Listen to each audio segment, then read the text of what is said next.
Hi hello friends नमस्कार। आपण समस्त को पुणी थरे एक नुआ रेसिपी सहित वेलकम। मु रश्मि आपण समस्त को रश्मि ओडिया फूड को पुणी थरे वेलकम। आज मु आपण मानक सहित एक स्पेशल नुआ रेसिपी नहीं कि आछि जोटा कि हमर मकर संक्रांति पे स्पेशल डिश। आपण माने देखिकी गेस करि पारुथबे कोन हमर रेसिपी हमर प्रस्तुत होउची। ताहले चलंतु डेरी न करी आमे एबे रेसिपी स्टार्ट करि नबा। देखंतु एथिरे मु एबे 2 कप मैदा नउची। जो कप रे मेजरमेंट करिथिबे सेई कप रे ही पानी मध्ये सेई कप रे ही देबे। एठी आमे स्वाद अनुसार लूण पकेइबा। 2 कप मैदा नेले एवं 2 कप मैदा रे 1 कप ही उषुम पानी जोडा हमर गुनगुना पानी ही थाए से पानी को अल्प अल्प पकेइकरी एबे आमे गोटे डो प्रस्तुत करि नबा। अल्प अल्प पानी नहीं पकेबे जेपरि आमे अटा चकुटुछंती सेई टाइप रो ही पकेबे, बेसी हार्ड रखिबे नाही। देखंतु मु अल्प अल्प करी गोटे डो प्रस्तुत करूची। हमर डोटी प्रस्तुत हे गला परे एबे आमे सेथिरे 1 स्पून रिफाइन तेल देई ताको एबे भलो भाबरे मिक्स करी देई 15 रु 20 मिनिट पर्यंत छाडी देबा। एबे तार मसाला प्रस्तुति पाई एबे मु कड़ाई रे 2 चम्मच सरिष तेल नेइची। 1 पियाज, रसुण, अदा सब को छोट छोट आकार रे काटी नेबे। तापरे याको 2 रु 3 मिनिट पर्यंत टिके लो फ्लेम रे ही भाजीबे। आपण चाहिले एथिरे पियाजर मात्रा अधिक भी पकई पारंती। एबे मु फाळे बिलाती नेइथिली ताको भी मध्ये छोट छोट काटी नेइची। बिलाती को भी भलो भाबरे काटी नै ताको मिक्स करि नेबे। देखंतु बिलाती टी भी हमर भलो भाबरे भाजी हे आसिलानी। एबे आमे जो कटा करी रखिथिले देखंतु बंधाकोबी, फूलकोबी, बीन्स, मटर छुमी, स्वीट कॉर्न नेछि। आपण चाहिले एथिरे कैप्सिकम, गाजर अन्यान्य वेजिटेबल्स भी आपण माने ऐड करि परिबे। देखंतु एहा को एबे भलो भाबरे 2 रु 3 मिनिट पर्यंत लो फ्लेम रे ही मिक्स करि नेबे। टिके भाजी हे आसीबा परे सेथिरे एबे आमे स्वाद अनुसार लूण देबा। हाफ स्पून 1/4 स्पून रु हाफ स्पून रु भी कम मध्ये एथिरे हळदी गुंड देबे।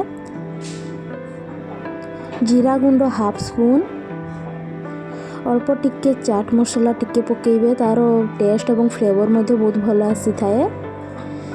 या को एबे भलो भाबरे मिक्स करी 7 रु 8 मिनिट पर्यंत लो फ्लेम रे ही याको कुक हेबा पई छाडी देबे। या को ढांकुनी देकी छाडी देबे। या भलो भाबरे सिझी जिवो। देखंतु हमर या भलो भाबरे सिझी हे आसिलानी। तार कलर मध्ये चेंज हे गलानी। देखंतु देखि पारुथबे या को आ टिके अल्प समय पई 2 मिनिट पई आ अल्प टिके कर सिझेई देली। देखंतु एबे हमें यार कलर एवं पूरा पूरी भाबरे या मिक्स हे गला।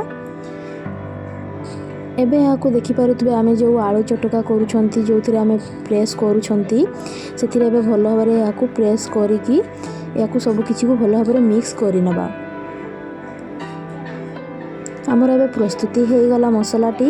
एबे देखंतु मु याको यार डो प्रस्तुत करी किपरि प्रस्तुत करूची हमर स्पेशल डिश। देखंतु जेपरि हमें पूरी बेलुछंती सेई टाइप रो गोल गोल आकार रे सब गुडा को गुला करी नेबे। तापर जेमिति हमें पूरी बेलुनी रे बेलुछंती सेई टाइप रो अल्प टिके रिफाइन तेल नै पूरी बेलिबे। आपण चाहिले सेथिरे मैदा पकेई भी बेली पारंती। पूरा पूरी गोल आकार रे ही बेलिबे। देखंतु हमर बेलाटी हमर हे आसिला परे पतला टिके रखिबे। एबे मु टिफिन सहाय्य रे गोटे याको कटिंग कर दोची जेपरि तार पूरा शेप टी हमर पूरा गोल आसीबो। आपण माने देखि जानि पारुथबे केते इजी वे रे मु ए रेसिपी टी प्रस्तुत करूची। एथिरे हमें जो मसाला को हमें प्रस्तुत करिथिले एबे ता भितरे मसाला को देबा। एबे याको यार साइज अनुसार आमे याको मोड़ी मोड़ी देखि पारुथबे। आपण माने गैस भी करि सारिथिबे या को डिश हमरो बनुची। या छोट पिला मानकरू नै कि बड़ मानक बहुत खाइबा को बहुत भल लागे। एमती करी कि सब गुडा को हमें एमती प्रस्तुत करि नबा। हमरो प्रस्तुति करबा बे हमें मोमोज।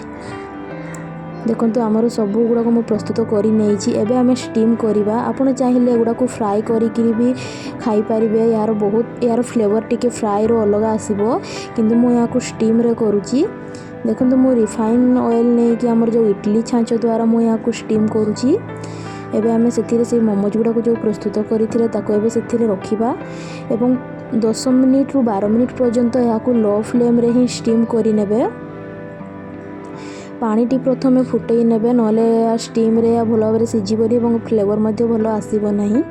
देखंतु या हमर रेडी हो गला। एबे हमर पानी टी भी फुटी आसिलानी। एबे आमे याकू स्टीम करि नेबा। आपण माने देखिकी जानी पारुथबे। देखंतु हमर स्टीम हो गला परे मोमोज रो कलर मध्य चेंज हो गला एवं भल भाव सिझी हो आसिलानी। एबे आमे याकू काढी नेबा। केते इजी वे रे मु ये रेसिपीटी आपण मानकु प्रस्तुत करी देखैली। आपण मानकु किपरि लागिला लाइक्स कमेंट्स रे तो निश्चित जणैबे एवं जे माने नुवा करी अछंती से माने सब्सक्राइब करबे को बिल्कुल भी भूलिबे नाही। Bye friends.